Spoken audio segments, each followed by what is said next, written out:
On a tous des questions qu'on se pose une fois de temps en temps comme ça. Genre, est-ce que j'arriverai à retenir ma respiration aussi longtemps que le mec dans le film? Est-ce qu'Emmanuel Macron sait ce qu'il fait, ou est-ce qu'il improvise au fur et à mesure? Est-ce que la Chine est vraiment un pays communiste? En soi, c'est des questions absolument normales, hein, mais des fois on a quand même besoin d'une vraie réponse. Je veux dire, la Chine a un drapeau rouge, ça s'appelle la République populaire de Chine, mais en même temps, les mecs ont ni chapeau gris, ni chaussures à fermeture éclair. Il y a même plein de milliardaires en Chine, hein. C'est pas très communiste tout ça. En vrai, la réponse est pas si simple que ça. La Chine, aujourd'hui, c'est 1,5 milliard d'habitants, la deuxième puissance économique mondiale, le deuxième pays où il y a le plus de milliardaires, 3 des 10 plus grosses entreprises au monde sont chinoises et leur taux d'imposition sur le revenu et sur les entreprises est inférieur à celui de la France. Ok, mais 75 des plus grosses compagnies chinoises appartiennent à l'État. Et en vrai, si un milliardaire fait un peu trop le show par rapport au gouvernement, souvent il lui arrive des bricoles. La terre appartient à l'État aussi. Si vous achetez une baraque en Chine, en réalité, vous louez le terrain sur lequel elle est au gouvernement. Et le pays est dirigé par le parti communiste, quoi. Genre, c'était dans le nom, en fait. Du coup, est-ce que la Chine est vraiment communiste?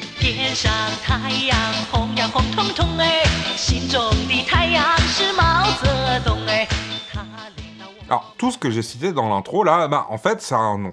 C'est ce qu'on appelle le capitalisme d'État. La participation au libre marché, l'entreprise privée, tout ça, mais fortement encadrée par l'État donc. Du coup, est-ce qu'on peut toujours parler de communisme? Déjà, va falloir expliquer ce que c'est en fait. Et pour ça, j'ai demandé à une amie communiste si elle pouvait m'expliquer les bails. Du coup, Lumi, merci d'être avec nous aujourd'hui. Est-ce que tu pourrais nous expliquer ce qu'est le communisme? Le communisme, donc c'est très large, et il y a différents courants dans le communisme, et peut-être celui qui est le plus connu et le plus revendiqué, on pourrait dire ça, c'est le marxisme. Et en fait, dans la théorie de Marx, il y a deux classes, il y a la bourgeoisie et le prolétariat. La bourgeoisie, elle possède du coup les moyens, ce qu'on appelle les moyens de production, donc par exemple la machine de l'usine, etc. Et puis en face, il y a du coup le prolétariat, donc c'est en gros les travailleurs qui font que vendre leur force de travail. Donc en gros l'idée, on va dire, du marxisme, c'est de supprimer justement la propriété privée des moyens de production, et puis de combattre la bourgeoisie et le capitalisme, qui fonctionnent ensemble. Pour ça, il faudrait passer par la dictature du prolétariat, donc ça c'est surtout Marx quand même. Et en gros, la dictature du prolétariat, c'est pour faire une transition entre le capitalisme et le communisme. Du coup, comment ça s'applique à la Chine, tout ça? Alors oui, le pays est dirigé par le Parti communiste chinois, qui est d'ailleurs le plus grand parti politique du monde, avec presque 100 millions de membres à travers le pays. Mais en attendant, le PCC est lui-même dirigé par un politburo, basé sur le modèle soviétique. Et à part Xi Jinping, le secrétaire général et de facto le dirigeant du pays, la quasi-totalité des membres du gouvernement sont issus de la société civile. Mais de base, comment on est passé de ça à ça? Il y a eu des révolutions. Alors, les révolutions chinoises, parce qu'il y en a plusieurs, c'est un sujet qui mériterait une vidéo à part entière. Donc on va essayer de faire au plus simple ici. Jusqu'au début du XXe siècle, la Chine, c'était plus de 3000 ans de royaumes et empires différents. Et la dynastie en place à ce moment, c'est la dynastie Qing. Ils ont pris le pouvoir au XVIIe siècle et c'est à eux qu'on doit l'industrialisation de la Chine. Mais ils ont aussi perdu les 2 guerres de l'opium contre les Britanniques.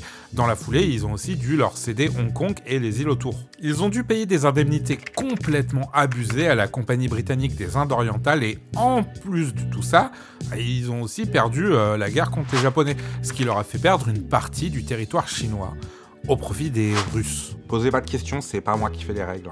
Bref, le peuple est saoulé, humilié, et par-dessus ça, à la fin du 19e, c'est la période de la montée du nationalisme, comme on en a parlé dans d'autres vidéos.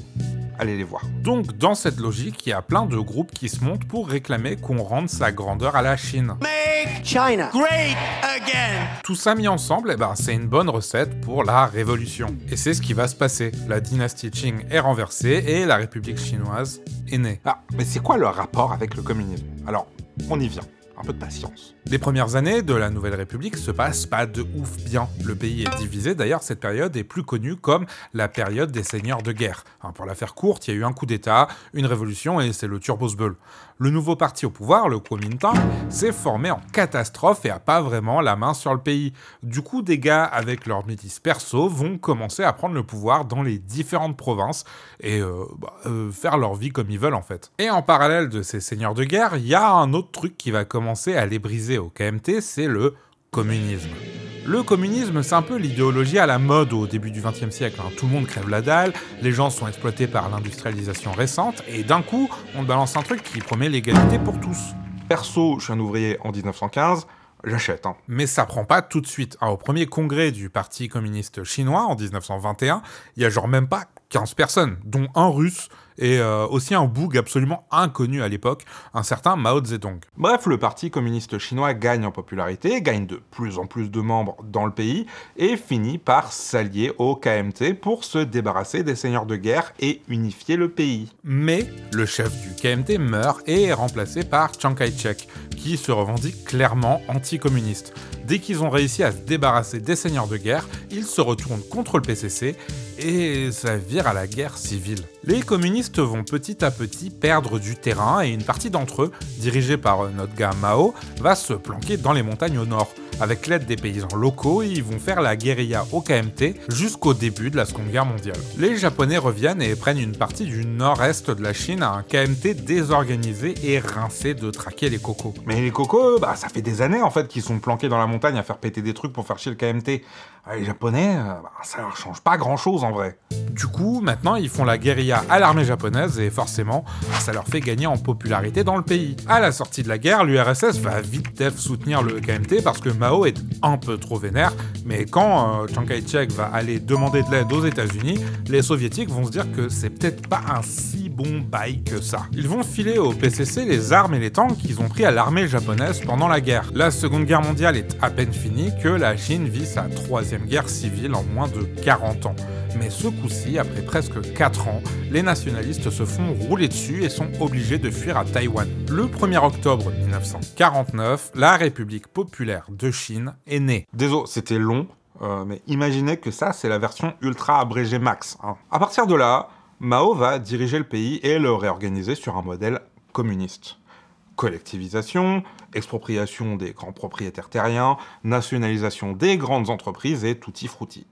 Dans un premier temps, ça va bien se passer, mais ça va pas non plus être le paradis communiste annoncé. Le pays a besoin de se réindustrialiser en masse et rapidement. On pourrait même dire qu'ils ont besoin de faire un grand bond en avant.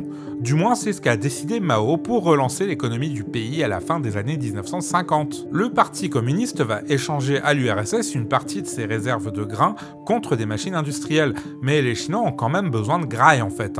Ça, plus la surexploitation des sols pour produire toujours plus, va mener à la plus grande famine du XXe siècle. Il n'y a pas de chiffre exact, mais on estime qu'au moins 30 millions de personnes sont mortes de faim entre 1959 et 1961. Mao essaiera bien de redorer son image en lançant une petite révolution culturelle quelques années plus tard, mais le mal est fait, le pays est dans un état catastrophique. Mais du coup, ils sortent d'où tous les milliardaires là? Ça, on le doit à ce type. Deng, c'est un ancien du PCC de Mao qui s'était fait mettre de côté pendant la révolution culturelle.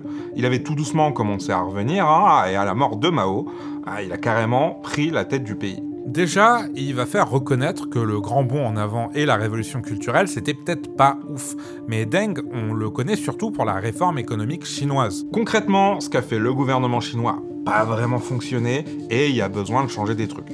Genre s'ouvrir au marché international, laisser des gens s'enrichir, bref, s'éloigner un peu des préceptes communistes tant que ça bénéficie au pays. Mais c'est pas devenir capitaliste. Non, c'est du socialisme à caractéristiques chinoises. Pour citer Deng lui-même, peu importe qu'un chat soit noir ou blanc, tant qu'il attrape des souris. Osef de la méthode, tant que le pays va mieux. La Chine va voir apparaître des zones économiques spéciales pour attirer les entreprises étrangères, genre moins de douanes, d'impôts.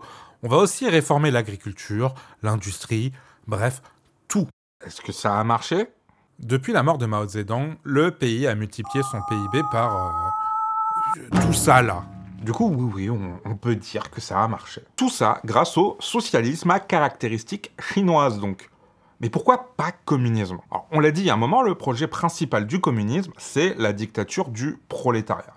Plus de gouvernement, c'est le peuple qui décide. Mais pour y arriver, on est obligé de passer par une période temporaire de révolution, histoire de renverser l'ordre établi. Sauf que si on regarde comment ça s'est passé dans tous les pays communistes, il y a bien eu la révolution, le parti communiste a pris le pouvoir et ça s'arrête là en fait. D'ailleurs, si vous demandez à un communiste, il vous dira toujours qu'on n'a jamais vraiment pu appliquer le communisme nulle part. Et en soi, c'est pas faux. Un autre problème, c'est qu'il n'y a pas qu'un seul communisme. Bref, c'est le bordel, personne n'est d'accord, et vous vous rappelez cette histoire de socialisme à caractéristiques chinoises? Nous, on appelle ça le capitalisme d'État, donc. Parce que de fait, la Chine est un pays qui a pleinement accepté le capitalisme, il y a zéro doute là-dessus.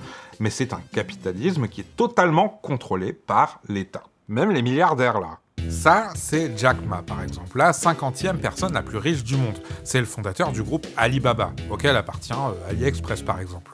Jack, en octobre 2020, il a critiqué la manière dont le gouvernement chinois gérait son économie. Et après ça, plus personne n'a eu de nouvelles de lui pendant 3 mois. Il est vite réapparu à la TV en mode tout va bien. Mais en mai 2021, il annonce quitter le groupe Alibaba et disparaît totalement du paysage médiatique. Tout ce qu'on sait, c'est qu'il vit au Japon aujourd'hui. Et ça, c'est juste un exemple, des milliardaires qui l'ouvrent un peu trop et à qui il arrive des bricoles. Il y en a plus d'un. Depuis l'arrivée au pouvoir de Xi Jinping en 2013, le gouvernement chinois a maxi resserré la vis, autant sur les entreprises privées que sur les citoyens chinois eux-mêmes. D'ailleurs, le Xi, il trouve que le parti devrait plutôt retourner au maoïsme, parce que c'est ça, les vraies valeurs de la Chine. D'ailleurs, le Parti communiste chinois est le parti politique qui a le plus de membres au monde, comme on l'a dit au début de la vidéo. Bon, si on est fonctionnaire, on en devient automatiquement membre et ça donne plein d'avantages dans la vie de tous les jours. Le gouvernement comporte beaucoup de membres de la société civile qui ont monté les échelons du parti. On y retrouve moins de politiciens de carrière qu'ici, par exemple. Pour résumer, non, la Chine n'est pas un pays communiste, mais un peu quand même. Du coup, est-ce que j'ai répondu à la question ? Enfin, bref. Encore merci d'avoir regardé cette vidéo. N'hésitez pas à vous abonner si ça vous a plu.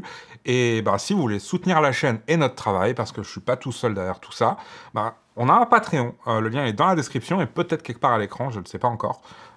Mais du coup, voilà. Si jamais vous voulez nous aider ou nous soutenir, c'est sur Patreon. Et moi, je vous dis à la prochaine vidéo.